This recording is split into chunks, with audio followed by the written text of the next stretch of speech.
اسرائیل کا ظالمانہ حصار توڑنے کے لیے محصور فلسطینی شہر غزہ کے لیے جانے والا نسوانی سمندری بیڑا اپنی آخری منزل کی جانب روانہ ہو گیا ہے۔ محصور فلسطینی باشندوں کی ناکہ بندی کے خاتمے اور انہیں امداد کی فراہمی کی غرض سے جانے والے زیتونہ نامی بحری بیڑے میں سفر کرنے والا امدادی قافلہ مختلف ممالک سے تعلق رکھنے والی 13 خواتین رضاکاروں پر مشتمل ہے۔ زیتونہ نے اپنے سفر کا آغاز 14 ستمبر 2016 کو اسپین سے کیا تھا۔ وہاں سے وہ فرانسیسی جزیرے کورسیکا کی پورٹ پر پہنچا تھا۔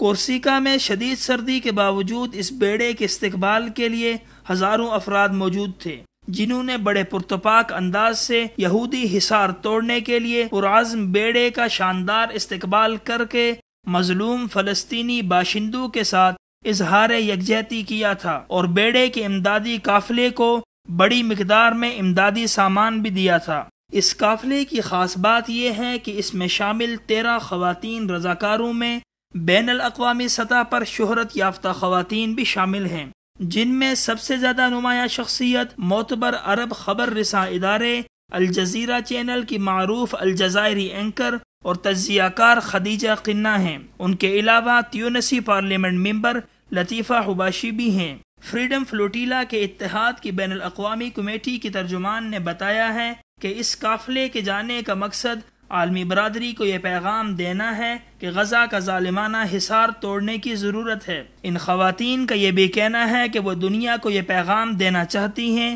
کہ غزہ کے عوام کس قدر مشکلات اور اذیت کے ساتھ زندگی گزارنے پر مجبور ہیں، خاص طور پر غزہ کی خواتین اور بچے کس طرح کے مصائب کا شکار ہیں۔ اس بیڑے کی نگرانی اور سرپرستی بین الاقوامی ادارہ international committee of alliance freedom flotilla کر رہا ہے۔ یہ دراصل 2010 میں اسرائیلی کمانڈوز کی فائرنگ اور دہشت گردی کا نشانہ بن کر واپس جانے والے فریڈم فلوٹیلا کا تسلسل ہے، جس کا مقصد ہر حال میں اسرائیلی حصار کو ختم کرانا ہے۔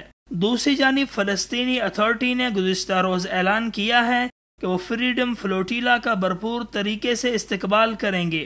غزہ میں حصار کے توڑنے اور تعمیر نو کے لیے قائم کمیٹی کے ذرائع ابلاغ نے بتایا ہے کہ کمیٹی نے فریڈم بیڑے کے استقبال کے لیے خصوصی پلان وضع کیا ہے، جبکہ دوسری طرف اسرائیل نے اس حوالے سے ابھی تک کوئی رد عمل نہیں دیا ہے۔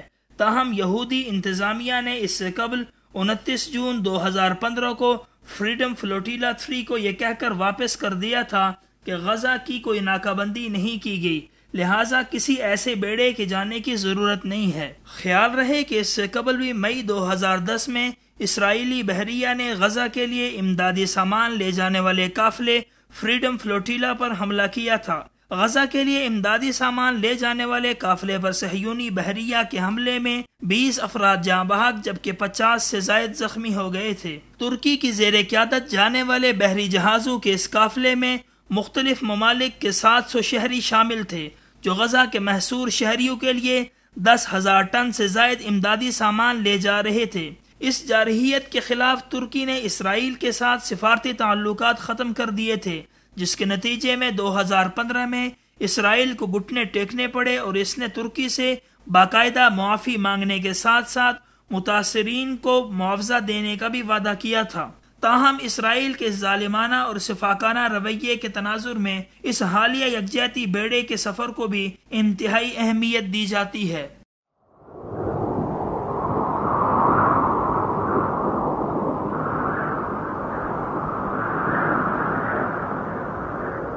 اخوت و محبت کا علم بردار وصال اردو